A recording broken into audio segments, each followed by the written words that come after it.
Oke, halo Mas Bro, jumpa lagi sama saya. Ya, selamat malam.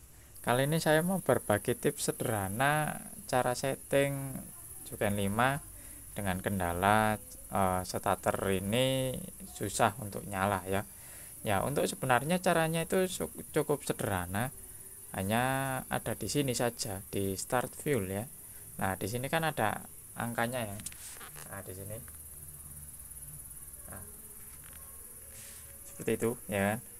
Jadi untuk start fuel ini coba disesuaikan sama debit injektornya ya, dan juga disesuaikan sama spek mesinnya juga ya. Jadi injektor sama spek itu berperan penting. Jadi misalkan kalau di Juken 5 basic ini kan cuman seperti ini saja ya. Kalau di Juken 5 plus itu lebih rumit ya. Kalau di Juken 5 plus itu videonya ada di video saya sebelumnya. Jadi ini cuman yang di basic dulu saja ya. Jadi untuk injektor dengan spek 200 cc itu start fuelnya kalau untuk 0 itu memang susah nyala. Kalau mesinnya misal 177 cc ya, 177 cc, terus injektornya pakai 200 cc, otomatis di fuel starter ini harus dibuat minus ya, harus dibuat minus. Minusnya berapa? Ya ini minusnya harus dicoba-coba, misalkan minus 10, terus minus 20, minus 30 dan seterusnya sampai motornya bener-bener nyala tanpa dibuka gas ya. Kalau masih dibuka gas berarti itu masih belum pas ya. Contohnya seperti ini tak buat angkanya 5 contoh saja ya kan. Oke, data save ya, terus kita coba nyalakan seperti ini. Nah ini kan langsung motornya enak, langsung nyala ya. Jadi kalau plusnya plus 5 itu langsung nyala dan motornya bisa normal ya. Itu kalau di motor standar. Jadi kita sesuaikan debit semprotan bahan bakarnya harus bisa nyala ya. Terus starternya juga gak boleh lama-lama ya. Kalau terlalu lama itu artinya masih gagal ya. Jadi masih belum pas. Itu di start fuel. Kemudian kan motornya itu pasti langsam ya di stasioner. Jadi kita lanjutkan di menu warming up. Nah, di menu settingan warming up ini itu angkanya bebas. Kalau punya saya ini memang saya buat minus 50. Kenapa? Kalau minus 50 itu settingannya kan kering. Otomatis kalau kering kan cepat panas ya kan, kalau settingannya kering. Tapi kalau settingannya basah waktu motornya dingin itu RPM-nya rendah ya kan, RPM-nya rendah kalau di motor saya ya. Jadi seperti itu. Jadi saya buat kering, terus setelan angin-angin saya buat agak besar supaya RPM-nya itu juga ikut naik ya kan, jadi lebih cepat naik. Jadi seperti itu. Untuk setelannya ini enggak hanya di sini saja, jadi di throttle body sini itu juga wajib kita setel ya, supaya RPM-nya itu juga bisa naik ya, seperti itu. Nah kalau sudah nyala sampai suhu mesin 60 derajat ya, otomatis suhu ini warming up-nya sudah selesai dan RPM-nya akan turun. Nah waktu turun itu memasuki yang namanya idle. Nah idle ini berperan penting dalam stasioner mesin. Ini yang sering ditanyakan ke saya, Bang, motor saya itu susah sekali untuk stasioner, itu bagaimana caranya? Nah itu settingannya ada di sini ya. Ini kita sesuaikan bahan bakarnya sampai bener-bener langsam ya. Jadi waktu motornya sudah panas, kalau masih pagi kan ini nggak akan kepake yang ini, yang RPM idle ini, karena masih dalam proses warming up ya. Suhunya masih terlalu rendah, ini nggak akan kebaca, ini nggak akan kedetek ini ya kan. Jadi ini bisa kedetek kalau motornya sudah panas ya, di atas 60 derajat itu sudah memasuki idle ya. Di atas 60 derajat, 70 bahkan ketika motornya sudah dipakai perjalanan kemana itu ya kan, otomatis kan idle-nya akan normal. Jadi untuk idle-nya kebaca, Itu ini yang di style ya. Idle itu 1000 sampai 3000 saja ya. Jadi angkanya kita set, kalau punya saya itu 5 ya. Angkanya cuma 5 saja. Terus untuk di sini ada tulisan dekselerasi ya. Dekselerasi ini kalau dibuat sesingkat mungkin, motor Anda bisa cepat mati. Ya. Jadi dekselerasi ini jangan dirubah, lebih baik angkanya 5 saja. Ya. Ini angkanya 5, ini posisi TPS-nya, ini posisi 0. Nah, ya kan. Kalau ini posisinya ada di TPS atas, misalkan di 2 derajat atau mungkin berapa gitu ya, itu mungkin bisa mengakibatkan gasnya itu nyangkut. Seperti itu ya. Di posisinya di 0 saja, seperti ini. Oke, kita save seperti itu ya.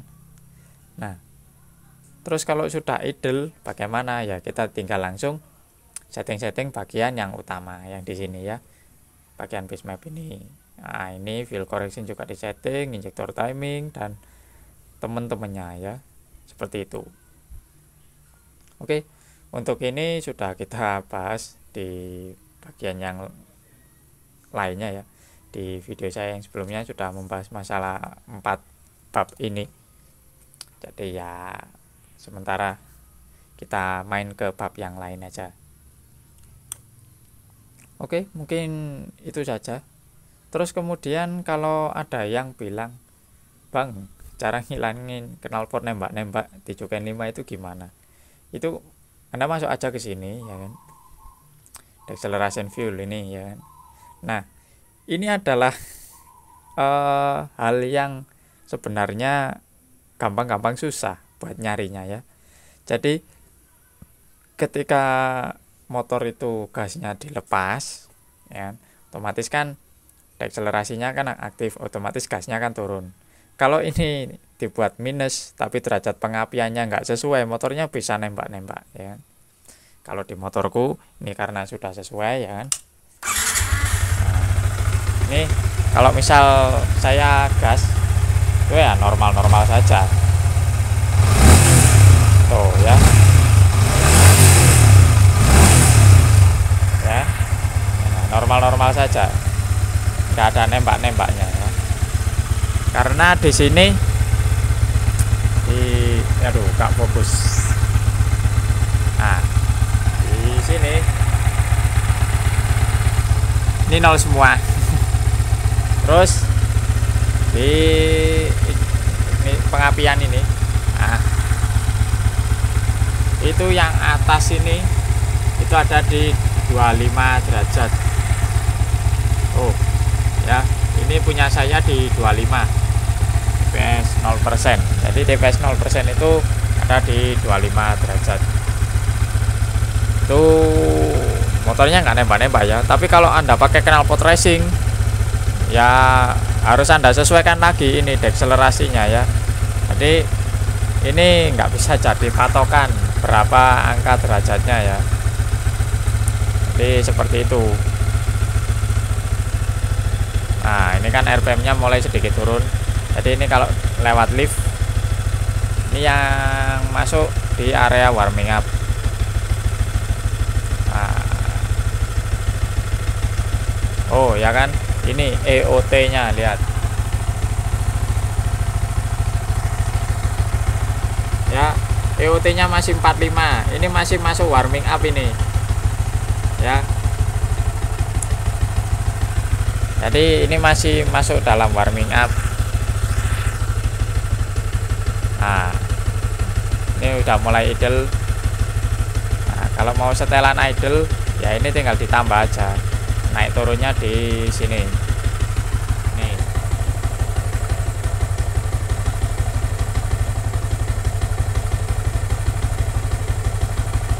ya, di sini ini tinggal ditambah aja. Pesan saya satu lagi, kalau Anda melakukan lift tuning usahakan suhunya itu harus pas ya. Kalau Anda lift tuning itu angkanya kenapa bisa bervariasi dan settingannya dianggap bisa berubah sendiri, itu karena lift tuning ini kondisinya bisa berubah-berubah memang ya. Jadi kondisi lingkungan ini mempengaruhi AFR yang ada di sini. Kalau Anda setting motor ya, saya nggak pernah pakai lift tuning ya, jujur saya nggak pernah pakai lift tuning. Kalau pakai lift tuning ini ya angkanya bisa kacau, soalnya mapping 1 sama 2 itu beda banget ya. Jadi misalkan ini sudah saya setel hijau semuanya, terus saya bawa ke kota dengan cuaca panas, otomatis ini akan berubah lagi jadi merah ya, ataupun mungkin bisa jadi kuning ya kan, warna-warna di sini ya, seperti itu. Nah ini sudah mulai idlenya mulai turun ya, ini ada di 1200. Nah bagaimana cara naikkan RPM nya, ini tinggal ditambah aja fuelnya ya. Nah di sini ini kita tinggal naikkan aja.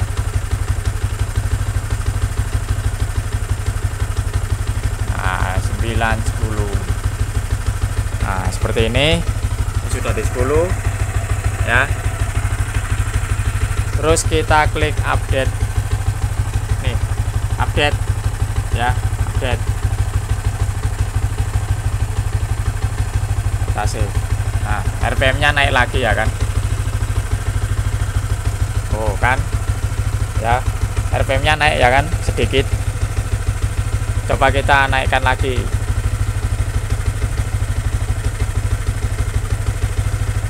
Kita coba set value, atau mungkin ditambah 1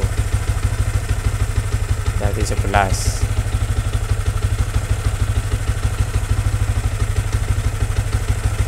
12. Oke kita update lagi.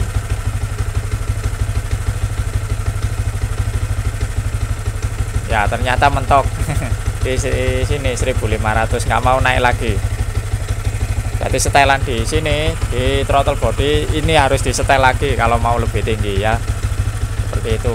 Nanti kalau misal di sini sudah mentok, terus di sini settingannya juga sudah mentok, ya berarti kompresinya minta dinaikkan lagi ya, seperti itu. Oke ini coba saya turunkan lagi ke angka 10 saja, 10 ya. Klik OK, terus update, kata save. Nah kalau sudah diupdate jangan lupa di execute ya. Ini ada tulisan execute ya, jangan lupa di execute kalau sudah di lift tuning seperti ini. Terus kalian lakukan update, setelah update di execute ya, biar settingannya nggak berubah lagi ya. Nah ini di execute.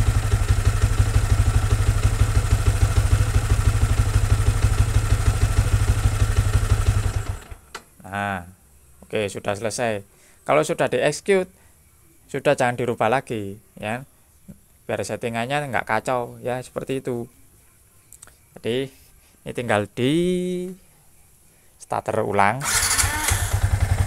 Oh ya udah normal, udah seperti itu aja ya, settingan yang nggak terlalu aneh-aneh ya. Mungkin seperti itu dulu ya, tips-tips sederhana dari saya. Semoga video ini bermanfaat bagi Anda. Jika mau setting silakan datang ke rumah saya, alamatnya ada di deskripsi, nanti saya akan settingkan ya. Kalau ada kendala seperti berbet-berbet, susah starter, atau mungkin motornya susah naik, akselerasi kurang motornya, silakan datang ke rumah ya. Bagi yang jauh tidak masalah ya, kalau mau mampir ke sini silakan ya, saya welcome kok kalau mau datang. Nah, ya alamat saya ada di Malang, Jawa Timur, tepatnya di perumahan Pondok Mutiara Asri, Blok F2 nomor 12A ya. Jangan lupa mampir. Oke mungkin sekian dulu videonya dari saya. Jika kalian menyukai video seperti ini, jangan lupa di like, share, dan di subscribe channel saya Kinyong Motovlog, dan saya Kinyong Motovlog is pamit. Dadah, see you next time.